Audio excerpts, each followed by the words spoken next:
Hello everyone. I hope you're having a great week. Here in Ontario, Canada, where I'm living, we've had prolonged winter weather, and it makes you wonder if spring is ever going to arrive. But the sun is breaking through on occasion today, so that's a good sign. And it makes me think about a poem I wrote one time called Nature's Vow. It's a poem about spring. And many of you have been saying that you really like the stories behind the poetry. So this little story begins on a Friday evening, one winter's night, and storms and road closures had made it impossible for me to travel to my home in Kimberley. In an earlier video, I referred to the fact that I had a long commute for a few years. But I was very fortunate because all along the way, there were friends and family members who would welcome me with accommodation. So this particular evening, I was staying with a friend of mine named Rajinder Bal, a beautiful East Indian woman of Sikh heritage. And I always enjoyed going to Rajinder's, one of the reasons being she always made sure that she had an Indian meal for me. And I'm very fond of Indian food, so I'm grateful that even right out here in Flesherton, Ontario, there's a great little restaurant with Leela's Villa Inn where you can get a good Indian meal. So that evening we had enjoyed our supper, and then we were relaxing in front of her fire and having a long conversation because she knew that in the morning, we both knew that in the morning I'd be very anxious to be on my way and get home. So I listened to her because she was so eager to tell me about the upcoming wedding of her son. And I'd never been to a Sikh wedding before, so I was very interested in all these details. So after a long conversation, we both went to sleep, and somewhere in my dream state, a very interesting thing happened. So in the morning, I jumped out of bed, ran onto the landing, and down a few stairs calling Rajinder's name. So she ran up to meet me, and about halfway down the stairs, I said to her, "Rajinder, I dreamed a poem. Spring is like a bride." And we both laughed, and we marveled at the fact that a poem would come to me in a dream. But it did happen that way. It's never happened before or since, but that night I dreamed a poem. And it made me think about Carl Jung, the psychologist, who maintained that dreams have many purposes, and one of them is that it takes us to the center of pure thought and creativity. So I'd like to share with you that poem, and it is called Nature's Vow. Down an aisleway, hushed with apple blossoms, a bride named Spring appears, in such iridescent beauty that a world is moved to tears. How long the land had waited for this joyous celebration, through frozen months of darkness, when it seemed that all creation had abandoned thoughts of tenderness to embrace a life of scorn, a solitude of bitterness encased in icy storm. Then the mystery of renewal softly whispered gentle words, and the longing born within the earth recognized the voice it heard. Besought by ancient ritual, Spring blushes her consent to wed a world with waiting arms in a gown the sun had lent. Through a veil of light, she casts a glance at snow that begs to stay, as the hand of winter, chapped and worn, slowly gives the bride away. And during this time of the pandemic, I am very, very aware of the role that friends play in our lives. I have heard that because of all the confinement and the disruption to our routines, that it's possible for depression to settle in. And I experienced that yesterday, actually.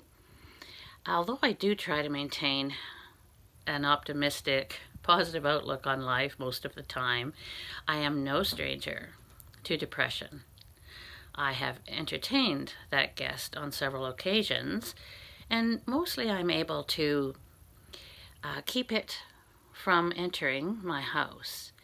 But sometimes something will just trigger the door to open, and in walks that very insistent force that sits down, makes itself comfortable, and demands your attention. Sometimes I think about it like a pool, and generally I'm able to dabble into the shallow end and get myself out again without being sucked under. But sometimes, like yesterday, I just dive headlong into the water and go to a place of great darkness. And I think probably some of you, if not all of you, can relate to that. And the experience of yesterday really made me remember that many years ago now, I was going through a little rough patch, and it really hit me one night in particular.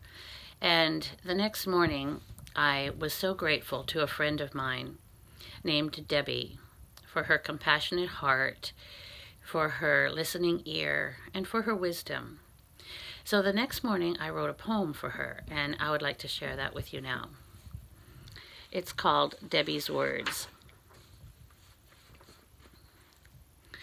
In the early hours of the morning, when sleep's seductive gown had slipped beyond the reach of outstretched mind, a personal tsunami crashed across the meandering path of my life, tossing me like a crumpled bit of matter into the eye of reality's storm. Waves of anxiety drowned my thoughts and swept away the fingerprints of dreams drawn so long ago in the shifting sands of love's abandoned shore. Doubts rose from the turmoil like a shark, circling all hope in hungry quest. Depression's powerful undercurrent threatened to pull my fragile vessel from its wavering course. And then Debbie's words, with the power of insight, reached beneath the surface of my soul to clasp my flailing spirit. Debbie's words, with the warmth of understanding, lifted my wounded heart to the safety of kindness. Debbie's words, with the ease of friendship, erased the vulnerability that had hung through the night in a heavy weight around my uncertain future. Debbie's words, with the gentleness of grace, whispered sweet hope into every faltering breath. Debbie's words, with the strength of conviction, anchored me in a safe harbor and restored my courage. Debbie's words, like drops of mercy, soothed my troubled mind. The sweetest gift a friend can offer came to me this morning, wrapped in the exquisite comfort of Debbie's words. And I'm so grateful for the bond that I share with her, and for the bond that I formed with many friends, and my Facebook friends as well, for you have provided many gifts to me, and especially during this series, with your beautiful comments, with your willingness to share the post with your friends and family. It's really very uplifting to me. My dear friend Rajinder passed away, but before doing so, she bequeathed to me her entire collection of books by Khalil Gibran, who is one of my favorite writers of all time. And I'd like to leave you with one of his expressions now. He wrote that in the sweetness of friendship, let there be laughter and sharing of pleasures. For in the dew of little things, the heart finds its morning and is refreshed. And in so many ways, our friends show us support and encouragement. I want to just mention a thanks for my friend Rosemary, another beautiful American friend, who makes these beanies for me.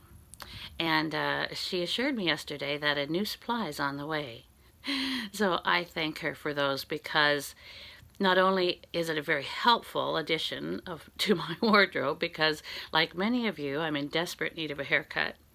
But when I wear them, I just feel her gentle presence and her nurturing support, and it's a great gift. So until I talk to you again, I hope that your heart will find its morning and be refreshed. Thank you.